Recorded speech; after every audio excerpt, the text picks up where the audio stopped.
It appears I've made a mistake. My last tier list video, I ranked a bunch of decks in terms of being driving forces in the metagame, well-positioned decks in the metagame, weaker engine decks that are also well-positioned, strong engines, and decks that aren't worth running. Now, through all those categories, not everything I can say with certainty panned out the way I thought it would. But the bigger mistake I think I made is failing to mention Melodious at all. Because I think if I had to put it on a tier list today, I would put it in the position of a well-positioned strong deck. This engine is actually pretty good, and it lines up pretty well into Snake Eye and Tempai, therefore making it a rather solid pick if you're entering a tournament. So in this video, I'm going to talk about what Melodious does, what it is, what makes it good in this format, and also my experience from playing Melodious at the YCS in Indianapolis. Melodious is a classic fusion deck. It has access to some other type of extra deck monsters, like Lynx, which you'll summon sometimes, but mostly it's fusions. You're going to be using fusion spells such as Ostinato, Melodious Concerto, and Soprano Songstress, which is a Melodious monster that facilitates fusion summoning. The deck can play pretty free-flowing, means it's non-linear, and there are some choices to be made about how to progress your combo. However, the end field you make is pretty straight set. You're going to be aiming to summon a Flowering Etoile, the Melodious Magnificat, one of the most important cards in the deck. You're also going to be looking to summon a Schuberta, the Melodious Maestra, and you're going to put that beside an Aria, the Melodious Diva, and then maybe some other Melodious monsters in fields that really don't have anything in terms of disruption or effects on the opponent's turn. Etoile Magnificat is going to be the most important pieces of disruptions in that end board, because Etoile lets you banish any number of face-up Melodious monsters you control, and then you can bounce up to that many face-up cards your opponent controls to the hand. The ones you banish come back in the end phase. It's a great way to dodge effects and reset effects like Wind Up Rabbit would, or SP Little Knight would. It's important to note that you don't have to bounce the same number you banish, so because you don't have to bounce cards, it means that even your opponent doesn't have anything face up, you can still maneuver around targeting effects fairly easily. This is important for one reason this deck is so strong. Nibiru. This deck has zero weakness to it. You just have to make sure to get this card on the field before Nibiru is in play, and now anytime you use Nibiru, you can chain the Etoile and dodge the Nibiru. So I think I got Nibiru like 6 times in the tournament. At most, all it did was deny me the ability to make Schuberta, but gave me the access to the knowledge in their hand. Yeah, I mean, I was pretty happy with the end result, the way Nibiru panned out against this deck. Schuberta is one of your other pieces of interrupts, and this one is a card that I honestly would not have expected to be as good as it is, and that is that during the player's turn, Rod and Swald face up on the field, you can target up to 3 cards in any grave and banish them, and against 200 attack for each of them. That's important that it needs attack, because that means you can use it in the damage step. So weirdly, sometimes, like when I played Labyrinth and you Daruma Cannon on this card face down, if you attacked it, it would flip up and be able to use its effect in the damage step to wreak havoc on the graveyard here. And while this effect isn't, anything incredible, it's very integral to why this deck is able to succeed in the modern metagame. Part of the reason Snake Eye is so broken is that if you cannot kill Snake Eye after their turn 1 board, then the follow-up they get from cards like Original Sinful Spoil and all the Snake Eye float effects is far more than any deck can deal with. However, Maestro will let you banish 3 cards from your opponent's graveyard, so even if you can crack the field and then make this, you can rip some of the cards from the grave, such as Original or multiple Flame Bursts would be ideal, something like Princess as well, and hit their follow-up. It's actually really effective, but it gets further than that, because after banishing 3, the Etoile will banish the Maestro from the field, bring it back, resetting it, meaning now you can use it as disruption to stop something like Oak from reviving or a Flame Merge in the future. So it cuts off resources while serving as a disruption. And the last key piece of interruption is Aria the Melodious Diva, and that is while this card is on the field and special summoned, Melodious monsters you control cannot be targeted by card effects or destroyed by battle. So if you've played Melodious for whatever reason, or played even just like years and years ago, there was a time where people thought you just play first solo movement and like Ostinato to summon this card, and then some decks would have 0 outs and you can win the game, almost the way like a Crooked Cook would work. So the ideal thing here is that most decks have a lot of targeting in them. Now you could start off your combo early if you have other engine pieces, and special summon this from the deck with first solo movement. And that means cards like Impermanence, Veiler, and Ghost Wonder are going to be useless against you. In fact, one of my matches I won because my opponent had an IP SP setup, and I just summoned this from my deck first action with first solo movement, and then I normal summoned Refrain, and they just kind of had nothing they could do. Part of what makes this so good is your follow-up is going to be insane when you play this deck, because Magnificat will guarantee that you're getting back roughly 3 monsters in the end phase to combat them with next turn, as well as you go through your classic combo.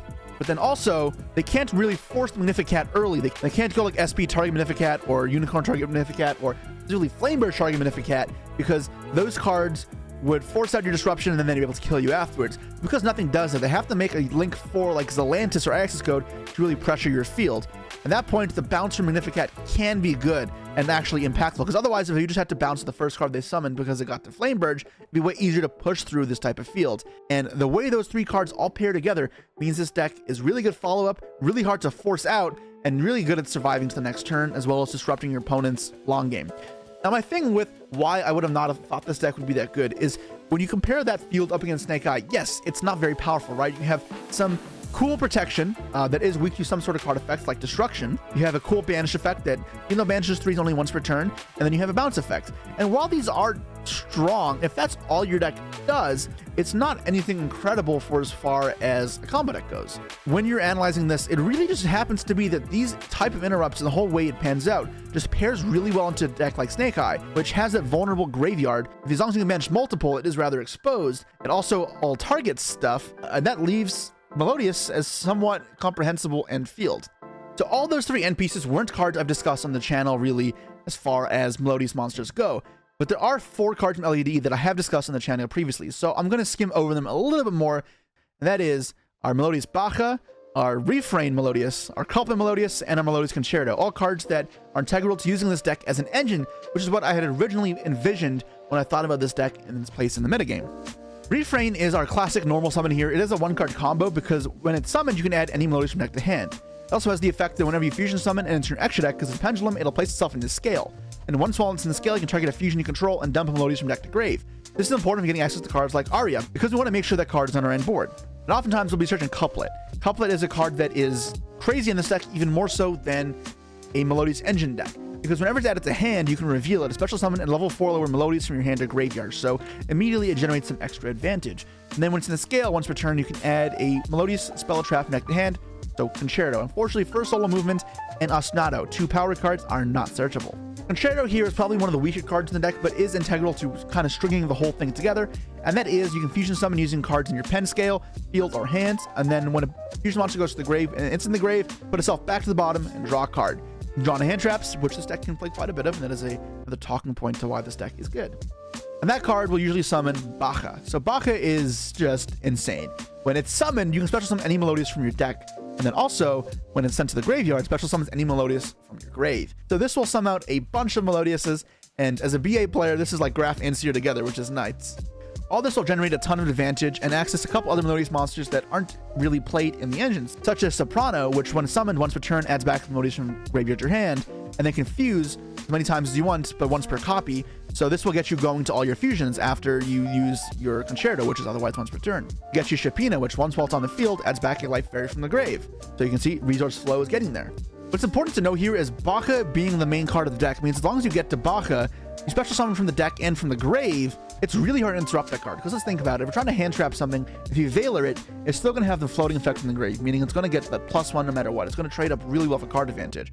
And that's why this deck partially seemed like a good choice. If everyone's playing a bunch of hand traps, if you have a way to get to Baja without risking like getting Veiler Imperm, then your deck is nuts.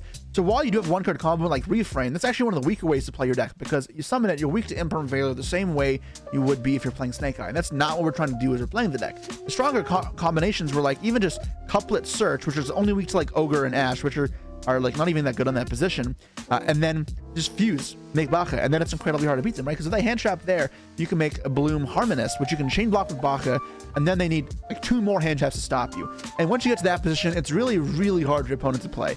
I think even more so than Snake Eyes, the combinations of cards that beat hand traps are very powerful into the type of disruption. At least right now, hand traps exist. And you know, with Snake Eye, it's really hard to play through Nibiru at that point. This deck doesn't have that problem, right? Because of Etoile.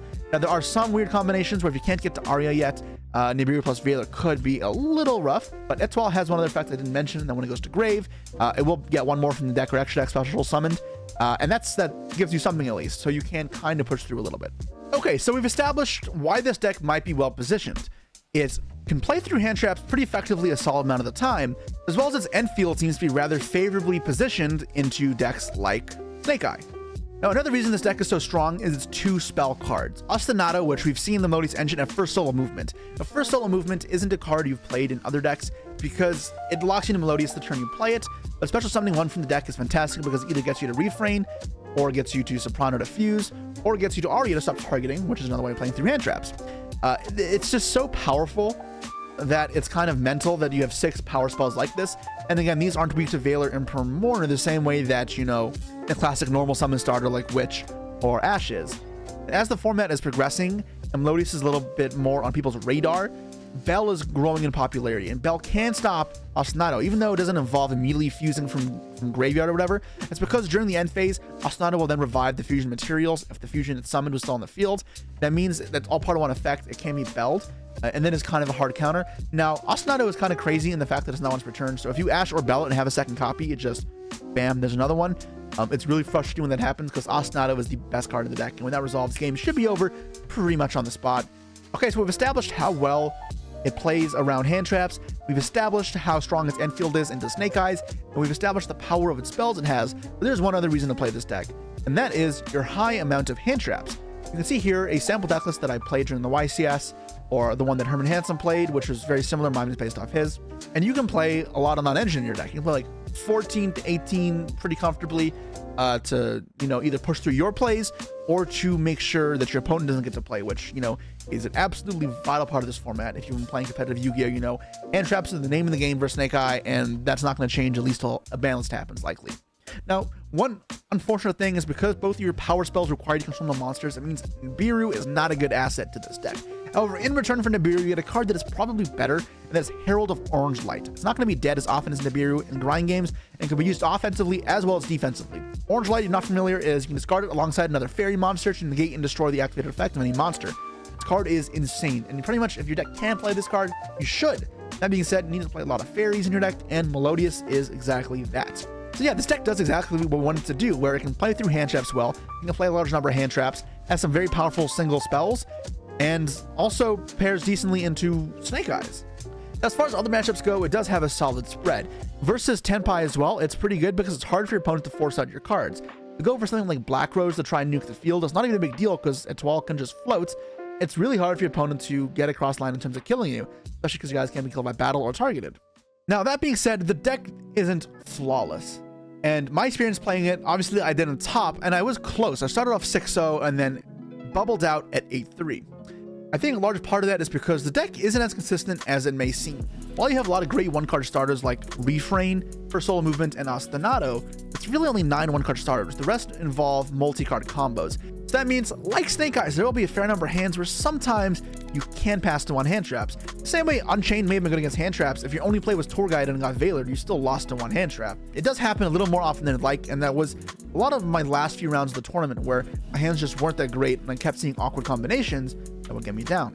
One other big issue I have with this deck, and it's not something that I personally experienced thankfully, is Dimensional Barrier. I've talked about before how I really don't like playing a deck in a tournament where I feel like Barrier is going to be popular and my deck loses the Barrier. And Melodious can play through Barrier maybe more than Despia can, but it's really not that much. Because if you get Barriered, you can make Bloom Harmonist, you can make random Link monsters. However, Harmonist would link you into Melodious, so you can't go like Bloom and then Link Climb and other stuff. And if you lead with first solo movement, you can't link in anything as well. So you're really kind of like forced to go Aria, set up the protection clause, and hope that's enough to get you there. But that's not fantastic. One of the things I'd like to discuss about the Melodious deck is Pot of Desires. Now, this is the card that Herman Hansen played to win Swedish Nats, and it's the card that I played because of him. Prosperity is so much better. The more I played this tournament, I really felt like the key to this deck is wanting to string these 2-card combos together, because if you're like 1 card away from getting like Couplet plus a Melodious monster into Baka type of play, that play is so much stronger than most stuff you can do, that I wanted Prosperity for those combinations, as well as seeing Ostinato, which is just like the best card in the game, probably one of the best cards. So if I could see that, I just want to see it. And the problem with Desires as well is you do have one of the deck. Arya, you don't want to banish it, although you can and still live. Shapina as well, not great to banish. And same with Concerto, all cards that can really hurt you. So it's kind of like iffy. And they're not like that good. So I think going forward, I would look for Prosperity just to really look for specific cards and then also not have to use it later in the turn. Now, the one problem with Prosperity is you can't use Concerto in the same turn, so it would mean that if you get Concerto, you can't put it at the bottom of the deck and draw. It's going to be really good for seeing on engine, especially as you're deck thinning. However, I think being able to play the game is ultimately more important, because whenever I got to get going, got to play, this deck felt really strong because really all putting into a Snake Eye, and my deck was designed really to combat it. One other big weakness this deck has is Forbidden Droplet. Now, Dark Ruler is similar but not as bad. Dark Ruler means you can't die, and if your follow-up is going to be good enough, which oftentimes it is, then you're fine. But Droplet, you can die the same turn. So unless you have other non-engine, if they drop into your Etoile and your Aria and your Schuberta, you are out of interrupts. So that does leave you as a bit of a sore spot, and that is what happened in my final round of Swiss, where I drew no hand traps and no other non-engine besides a crossout, which I couldn't do anything with, and Droplet kind of just beat me. I dropletted for my entire field, and then a Snake Eye combo into Access Code, and dead. Another thing that I found to be kind of discouraging in my tournament experience was Sonata the Melodious Diva, a card I hadn't discussed yet because I felt like it massively underperformed. It says if you control Melodious monster, you can special this card from your hand.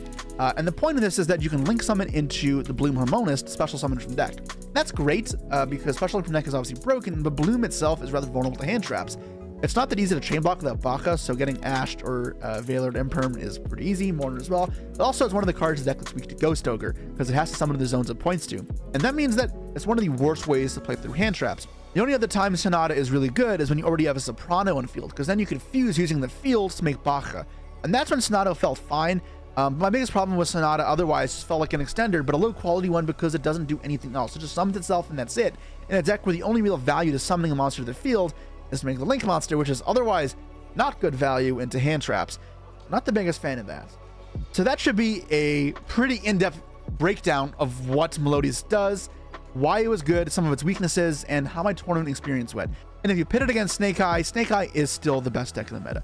If this deck were to get new support cards to make it better, I'd be looking for something to replace Sonata as far as extenders go. That way you had more high value cards to make sure it plays through hand chests better, as well as maybe another interrupt so you don't have to rely on non-engine as much.